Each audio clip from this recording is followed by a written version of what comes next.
You know what it is. Gym class heroes. And dream. It's hard to look innocent when I got cookie crumbs all over my face and shit. No will, but I saw this and was watching Unirock, so figured I would do this real quick.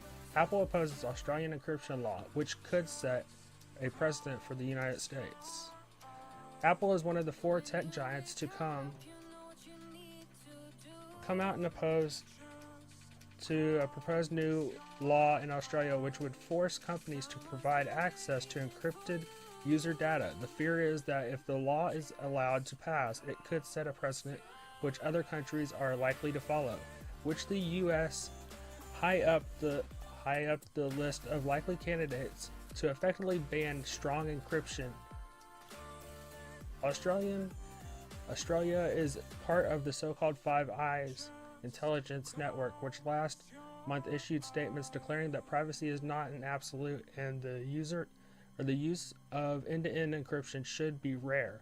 All of the Five Eyes nations, Australia, Canada, New Zealand, the United Kingdom, and the United States, have said they would seek access to encrypt emails, text messages, and voice communication via new legislation, suggesting that Australia is being used as a test case.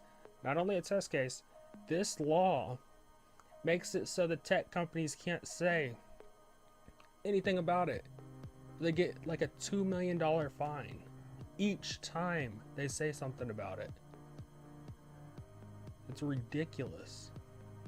The Australian government first announced its intentions to create new legislation back in June.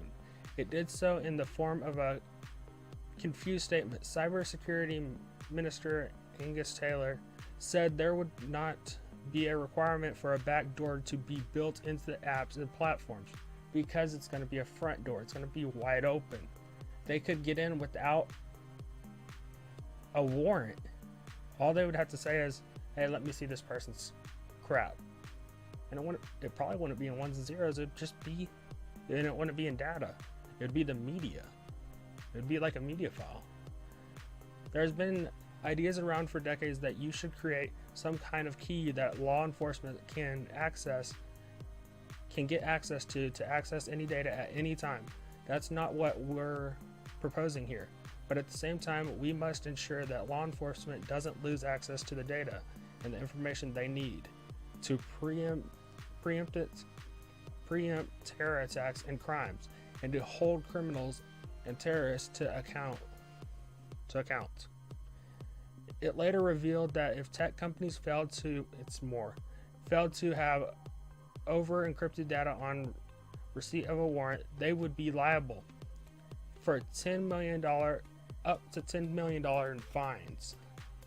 Apple is able to provide access to iCloud backups as they don't currently use end-to-end encryption, but not to messages and FaceTime conversations, which do. The only means Apple would have to comply in those cases would be to switch off end-to-end encryption. I can't say it. Reports today that it is one of the 4 tech companies jointly lobbying against the bill, seen as a test case as other nations explore similar laws. Facebook, Alphabet, Apple, and Amazon will jointly lobby lawmakers to amend the bill ahead of the Parliament vote, expected in a few weeks. Any kind of attempt by interception agencies, as they are called in the bill, to create tools weaken encryption is a huge risk to our digital security, said Lizzie, a spokeswoman for the Alliance for a Safe and Secure Internet. She said the 4 companies had confirmed their participation in the lobbying effort.